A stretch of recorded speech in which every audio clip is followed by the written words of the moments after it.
eng bir yibbanut, eng bir yomon, eng bir musor bir narsa nima bilasizlarmi? Bu kimdir bilan xonadosh bilan kvartiraga qaysi bir begona bir balla bilan yo общий kimdir bilan kvartiraga yashash. O'zini uyi bo'lmay, student sifatida bo'ladimi, boshqa chet davlatga bo'ladimi, любой stilga. Unda odamni asl basharasi ko'rinadi chunki. Bu asl bashara shunchalik ko'rinadiki, buni bir tasvirlab bo'lmaydi-da. Masalan, o'sha vaqtda endi bir 2 kishi tursa deylik, 3 kishi tursa deylik. Endi bunaqa qilish kerak-da. Odamga o'ziga bir yo понятка bo'lish kerak, yo birgalikka ishlash kerak degan bir bo'lish kerak-da. Yo birga ishlash kerak, yo o'zini odam поняткасы bo'lib, bir kishi masalan narsa olib borish degan narsa bo'ladi endi. Albatta kvartiraga turgan odam bu o'z-o'zidan kelib chiqadiki, yetishmovchiligi bor odam. Yetishmovchilik bo'lmasa, kvartiraga turmaychi edi. Uni masalan kelib bittasi bo'lsa, 3 tasini boqish uchun sharoiti bo'lmaydi. Shuning uchun baqa bitta keys so'g'iladi, birgalikda jamoada ishlash. Masalan, bir kishi aytsa, kutini qisib, bo'ldi aka, qilamiz. Yo bo'ldi, jo'ra qilamiz. Bo'ldi, komandaga ishlaymiz degan narsa tug'iladi. Narsa bo'lish kerak. Endi bitta har xil bolalar bo'ladi. Masalan, kimdir ovqat qiladi, u masalan aytadi, taklif beradi.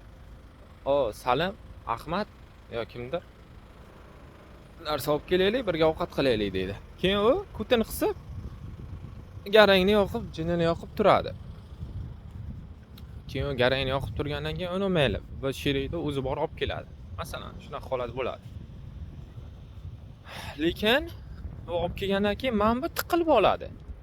O'zini поняткасы yetmaydi-da, bitta ke desa endi может o'zbek bizda ke deydi hamma bir marta nomiga bo'lsa ham nima bo'lmasin deb ko'ngil uchun ham. U o'shani поняткасы bilib ke deganiga borib oladi. Поняткasiga tura olmay, поняткasi yo'qligidan. Vaholanki uni ovqatga qarashdi, mana bir ovqatga pul qo'shdi. Bu men bu ovqat qilgan odamga yoqadimi bu narsaga? Shunchalik yomon ko'rinib ketadi. Bu prosta eng bir yoqimsiz holat, teng bo'li mana shunaqa sistemada. Ovqat qilish sistemasida bo'lsa. Bu shu uchun asosan ko'pchilik turadigan nima jamoalar bo'lsa, u yerda ovqat qilinmaydi. Kim qilsa o'zi qilib yeydi, boshqa aralashmaslik kerak o'zi. Shu to'g'ri ham. Agar mana kamroq turib kimdir ovqat может birgalikda qilish kerak yo вообще birov qilsa aralashmaslik kerak. Lekin mana shunaqa dalbayoblar borki, aytsa поняткасы yetmaydi. Hozir menda shunaqa keys bo'ldi. Ya'ni keys qanaqa bo'ldi? Men turdim. Men o'zim masalan narsa olib kelganman. Produkt olib kelganman. Ovqat qilayotgandim. Ovqat qildim-da, voy sherikka turdim, uxlayapti sherik. Sherik tur bir 55 marta aytdim, turmadi. Keyin xullas o'sha masalan na bir yordamga yordamlashyapti, pardishga beryapti. Na bir produktga plyus qilgan. Uni maqsadi shunaqaki, oxiriga masalan ovqat pishgandan keyin kelib tayyorga tura olish. U bala masalan oldin ham shu tiqilida ko'pincha na bir yordamlash, na qildi, na tiqila olish holat ko'p bo'ldi. O'sha birinchi marta emas bu. Birinchi martasiga mayli deyiladi. Endi hozir ham shunday qilayotgandim. Men endi kaka ovqatga davafga sifatida tuxum ham yeymiz deb. Yo. Tuxum ham yeymiz deb. Tuxum olib kelma dedim-da. Yarim pulni berdim tuxumni. Yarimni o'zing ham qo'shib bor tuxum olib kelasan. Tuxum yo'q, ana yo'q deydi. Olib kelmang, nima olib kelmaysan? Pulim yo'q.